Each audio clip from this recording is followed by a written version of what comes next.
እጅግ በጣም አሳፋሪ የሆነ ቪዲዮ አይቼ ነው ዛሬ በዚህ ጉዳይ የመጣሁት። እንዲህ አይነት ኮንቴንቶችን አልሰራም። ለማንኛውም እስቲ ቪዲዮውን አይተነው እንምጣና የምላችሁ ጉዳይ አለኝ ማለት ነው። ምንድነው የሆነው? ዳሬ በእግዚአብሔር ምንድነው የሆነው?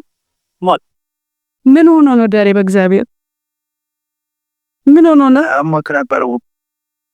ፊት ያስታውቅ ነበር በጣም ማለት ተኝቶ ነበር ብዙ ዳሬ ተኝቶ ነበር ብዙ። አይ ዳሬ ሞታረ ሄዶ በእግሩ ሄዶ ሆስፒታል ሲያመው ደህና ነበር ማታ። ረጣት ስራ ሊገባ አመመን። ከምር ነው ስራ ሊገባ? አዎ እንዴ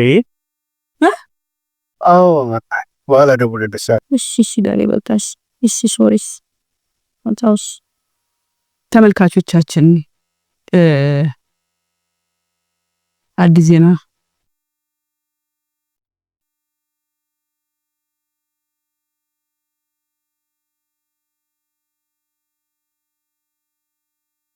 እንግዲህ ከቅርብ ጊዜ ወዲህ እንደምታውቁት የፌደራል ፖሊስ ከህዝቡ ነባራዊ ባህልና ወግ ጋር የማይሄዱ ጉዳዮች በሚል በርካታ ቲክቶከሮችን ሲያስሩ እያስተማሩ የመከሩ ሲያወጡ ያየነው ጉዳይ ነው ማለት ነው። እንግዲህ በኢትዮጵያውያን ባህል መሰረት እጅግ በጣም ትልቅ ከሚባሉና ነውር ተደርገው ከሚወሰዱ ጉዳዮች አንዱ በሰዎች ለቅሶ ላይ መነገድ፣ በሰዎች ለቅሶ ላይ ማላገጥ እንዲሁም የመሳሰሉት ጉዳዮች ናቸው ማለት ነው። እንግዲህ ይቺ ግለሰብ እንዳያችኋት በዚህ ደረጃ ካሜራ ደግና ኤዲቲንጉ ምኑ አድርጋ የሰውን ህልፈት በዚህ ደረጃ ለገንዘብና ለግል ጥቅም ማዋል ተገቢ ነው የሚል እምነት የለኝም። በአጭሩ ይህ ጉዳይ እንግዲህ ከህዝቡ ልማድ እና ባህል እጅግ በጣም በሰፊው ያፈነገጠ ነው። ይሄ በመሆኑ እንግዲህ እንዲህ አይነት ጉዳዮች ላይ እርምት ሊወስድ ይገባል የፌደራል ፖሊስ ልክ እነኛ ላይ ሲወስድ እንደነበረው ሁላ ይሄም ከባህላችንና ከወጋችን ያፈነገጠና አጸያፊ ተግባር ስለሆነ የፌደራል ፖሊስ እንግዲህ እርምጃ ቢወስድ ደስ ይለኛል፣ እኔ በግሌ ማለት ነው። እናንተም ሼር አድርጉላቸው፣ አድርሱላቸው።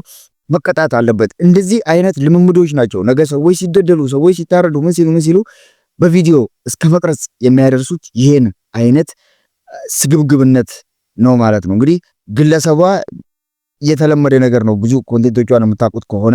ነገር ግን በዚህ ደረጃ በስራ ባልደረባ ይህን ሁሉ የኢትዮጵያውያን ሕዝብ በሰበረ ሀዘን ላይ በምታዩት መልኩ ስለ ጉዳዩ ኖሃው እንኳን በሌለው ደረጃ ላይ እንኳን ያደረገችውን ነገር ተመልከቱት። ፍቃድ ይኑራት ከሱ አይኑራት እንኳን አይታወቅም። ግን ካሜራ ደቅና ላይ ታስተካክላ በዚህ ኤዲቲንግ ደረጃ የሰዎችን ቀብር ለንግድ ማዋል፣ የሰዎችን ሞት ለንግድ ማዋል እስከ መቼ ሊኖር እንደሆነ እኔ እንጃ። እንግዲህ ምናልባት ነገ ከነገ ወዲያም እሷ ልትሞት ትችላለች እና በዚህ ደረጃ ወርደን እንግዲህ የማህበረሰቡን እሴት ባህል ደፍጥጠን ምን ለመሆን እንደሆነ አይገባኝም። ስለዚህ የፌደራል ፖሊስ እንዲሁም የሚመለከታቸው አካላት እነኛን ቲክቶከሮች ሲያስሩ የነበሩ እቺንም ሴትዮ አንድ እንዲሉልን ማሳሰብ እወዳለሁ ማለት ነው። ሼር አድርጉላቸው። በተረፈ ግን እንግዲህ በታላቁ አርቲስት በምንወደው በተለይ በእኛ ትውልድ ውስጥ ትልቅ አስተዋጽኦ ባበረከተው ነፃነት ወርቅነህ እልፈት ከባድ ሀዘን ሁላችንም ተሰምቶናል። ለሙያ ባልደረቦቹ እንዲሁም ለአድናቂዎቹ ሁሉ መጽናናትን እንመኛለን ማለት ነው።